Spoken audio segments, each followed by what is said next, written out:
నమస్తే, నేను Keshav. Welcome to Suman TV.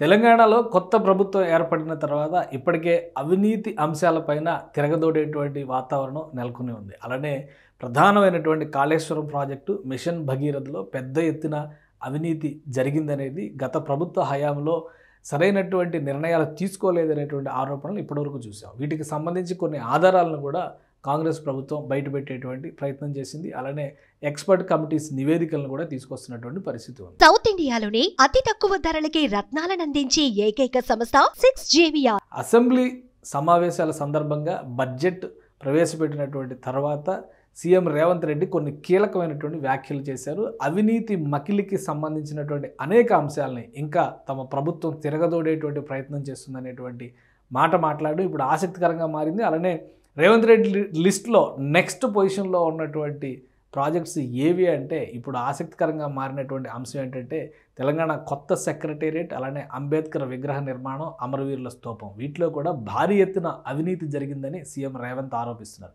గతంలో కూడా దీనికి సంబంధించి విస్తృతమైనటువంటి చర్చలు జరిగినటువంటి పరిస్థితి ఉంది. కాంగ్రెస్ పార్టీ సెక్రటేరియట్ నిర్మాణం సమయంలోనే అవినీతి కమిషన్ల కోసమే ఈ ప్రాజెక్టుని చేపట్టారనేటువంటి విమర్శలు కూడా చేసినటువంటి పరిస్థితి ఉంది. అయితే ఇప్పుడు సెక్రటేరియట్కి సంబంధించి మరొక కీలకమైనటువంటి నిర్ణయం రేవంత్ రెడ్డి తీసుకోబోతున్నారు. భారీ సెక్రటేరియట్ని గత ప్రభుత్వం నిర్మించింది.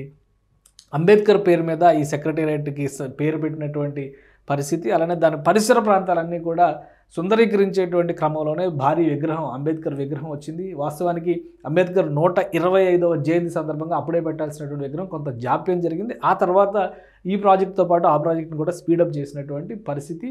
ఇది ఒక అద్భుతమైనటువంటి నిర్మాణంగా గత ప్రభుత్వం చాలా గొప్పగా సగర్వంగా చెప్పుకుంది. అయితే దీనిపైన భారీ ఎత్తున అవినీతి జరిగినట్టుగా ఈ ప్రస్తుత ప్రభుత్వం విమర్శిస్తున్నటువంటి పరిస్థితి ఉంది. ఓవరాల్గా దీనికి సంబంధించి కేవలం 650 కోట్ల రూపాయల ఖర్చుతో అతి సుందరమైనటువంటి సెక్రటేరియట్ని నిర్మించామనేటువంటి మాట గత ప్రభుత్వం పదే పదే చెప్పింది. అయితే ఇప్పుడు ఇక్కడ చాలా భిన్నమైనటువంటి అంశాలు వస్తున్నటువంటి తెరపైకి వస్తున్నటువంటి వాతావరణం ఉంది. దానికి ప్రధానమైనటువంటి కారణం ఖర్చు పైన గత ప్రభుత్వం ఎక్కడా కూడా ఒక స్పష్టమైన నివేదికని ఇవ్వలేదు అనేటువంటి ఆరోపణ రేవంత్ రెడ్డి ప్రభుత్వం చాలా స్పష్టంగా చేస్తుంది. ఇంకా సుమారు 100 కోట్ల రూపాయలకు సంబంధించినటువంటి పనులు ఈ సెక్రటేరియట్లో పెండింగ్లో ఉన్నాయనేది ప్రధానమైనటువంటి ఆరోపణ. అలానే ఇక్కడ దీనికి సంబంధించి అప్పుడు చేసినటువంటి అంచనాలు, మొదట వేసినటువంటి అంచనాలు కేవలం 510 కోట్ల రూపాయలతో ఈ ప్రాజెక్ట్ని నిర్మించాలని చెప్పని భావించారు. ఓన్లీ సెక్రటేరియట్ గురించి మనం మాట్లాడతాం.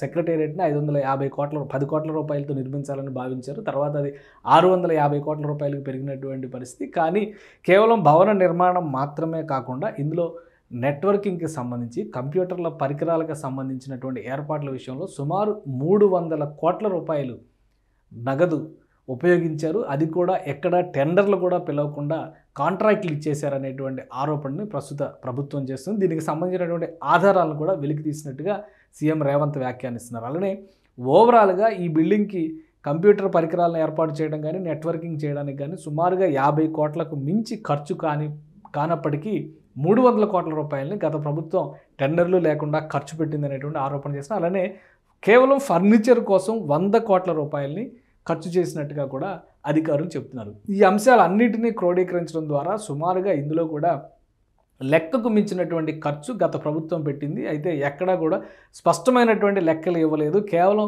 భవన నిర్మాణానికి సంబంధించినటువంటి అంచనాన్ని మాత్రమే, అది కూడా ఆ భవన నిర్మాణాన్ని కూడా ప్రాపర్ టెండర్స్లో ఇవ్వలేదు. డిజైన్ చేసినటువంటి సంస్థ ఆస్కార్ ఆర్కిటెక్చర్స్ కంపెనీ డిజైన్ చేస్తే షాపూర్జీ సంస్థ నిర్మాణం చేసినటువంటి పరిస్థితి ఉంది. ఒక సంస్థని ఎంపిక చేసి డిజైన్ నుంచి నిర్మాణం వరకు తీసుకునేటువంటి అవకాశాలు ఉన్నప్పటికీ కూడా ఒక స్పష్టత లేకుండా అప్పటి రాష్ట్ర ప్రభుత్వం వ్యవహరించిందనేటువంటి ఆరోపణని ప్రస్తుత ప్రభుత్వం చేస్తుంది.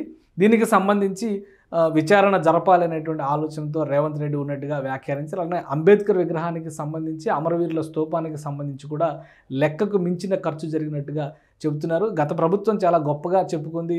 అతి తక్కువగా కొత్త సెక్రటేరియట్ నిర్మాణం అతి తక్కువ ఖర్చుతో చేసామనేటువంటి మాట చెప్పింది. అయితే వాస్తవానికి వీళ్ళు చెప్పినటువంటి 650 కోట్లకు మించి దానికి రెట్టింపు ఖర్చు జరిగింది సెక్రటేరియట్ నిర్మాణానికి సంబంధించి. ఇంకా సుమారు 100 కోట్ల రూపాయల మేర పనులు మిగిలి ఉన్నట్టుగా రేవంత్ సర్కార్ ఆరోపిస్తుంది. సో అతి త్వరలోనే అవినీతి నిరోధక శాఖకి దీనికి సంబంధించినటువంటి కేసు పూర్వాపరాల విచారణ బాధ్యతని రేవంత్ సర్కార్ ఇచ్చేటువంటి అవకాశాలు స్పష్టంగా ఉన్నాయి. దీనికి సంబంధించినటువంటి ఆదేశాలు కూడా అతి త్వరలో జారీ చేస్తామని రేవంత్ రెడ్డి మరొక బాంబు పేల్చారు.